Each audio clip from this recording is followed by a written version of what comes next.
American family reunion. Aging grandparents, parents in their middle years, their children with a future that stretches into the next century.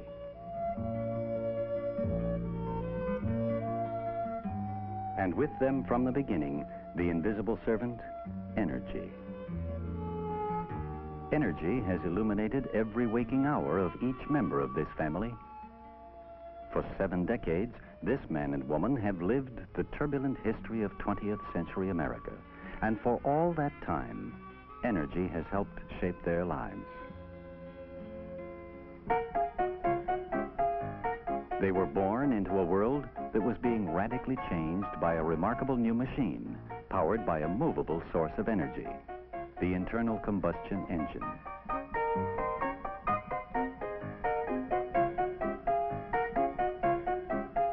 They were subscribers to the first telephone service installed in their town.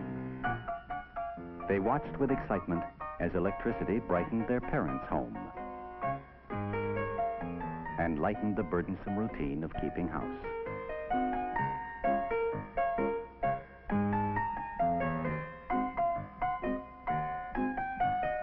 They remember every detail of their first flight on a commercial airliner, when the new commuter trains sped swiftly by on their way to the city.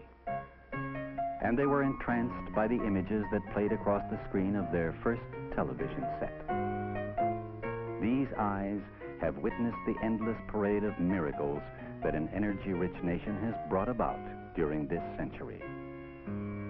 But with German submarines sinking American oil tankers during World War II, came the realization that American energy resources were neither infinite nor dependable. To help cope with the limited supply of petroleum, gas rationing was introduced to conserve fuel for the war effort. Years later, in 1973, the oil embargo of the OPEC nations revealed once again how vulnerable our nation is to the power politics of foreign petroleum suppliers. When this couple married in the 1950s, the country was racing to rebuild its peacetime economy after the long years of World War II. Coal, oil, and gas were often carelessly spent as American business sought to rebuild commercial markets in the post-war era. As the economy expanded, a growing concern for the fragile environment began to affect decision-making in government and industry. Americans were rediscovering their national treasure of prairie, woodland, and waterway, questioning how to preserve this priceless legacy for their children and still meet the ever-increasing demands for more energy.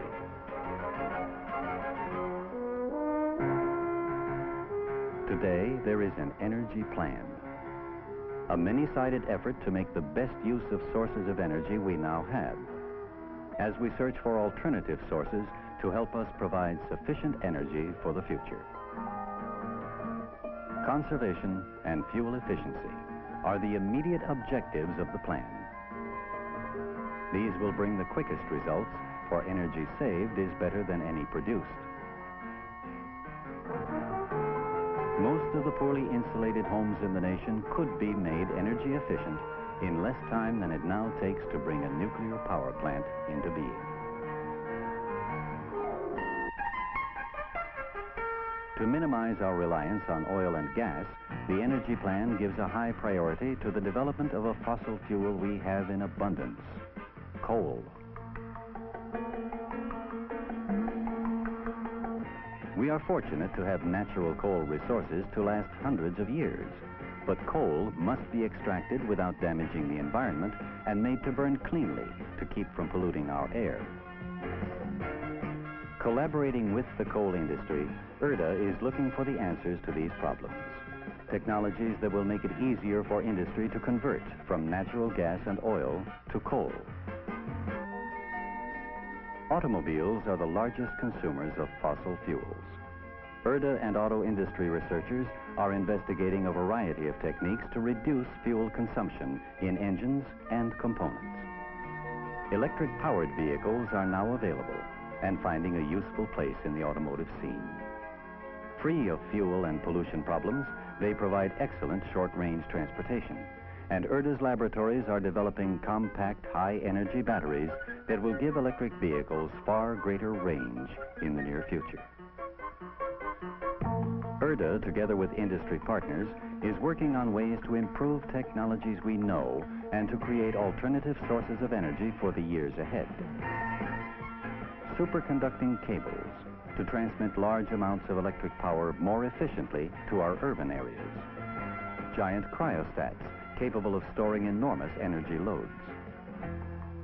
Metal hydrides, a convenient way of storing hydrogen fuel that could supply an inexhaustible clean source of power for cars and other transportation. Nature has provided us with a natural boiler in the Earth's interior, from which unlimited geothermal power can be tapped. The geysers in California is a commercial development that is already producing enough electric power to meet more than half the needs of San Francisco. In the Imperial Valley Desert, ERDA and a utility company are working on problems caused by the briny, corrosive geothermal waters in this potentially rich area, and plan to have a demonstration power plant operating by the early 1980s. No resource available to us is as constant and pure as the energy that radiates from the sun. We already know how to trap solar energy and make use of it to a limited degree. Meanwhile, experiments in more ambitious solar techniques are being pursued on many levels. ERDA believes the future for solar energy is bright indeed, but will need time. ERDA's national laboratories are committed to research in technologies that have astounding potential for developing future sources of energy. Laser complexes as big as football fields are being constructed that will attempt to duplicate the power of the sun and the stars. Nuclear fusion.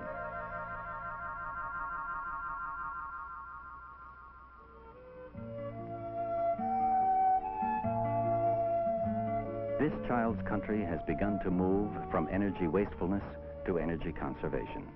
As we nurse our dwindling resources, our plan is to mark the new directions these children and our nation will travel into the 21st century. But the distance we travel to achieve energy resourcefulness and the quality of life we pass on to other generations will be measured by the show of commitment and good sense of all of us who have the power to act and conserve now.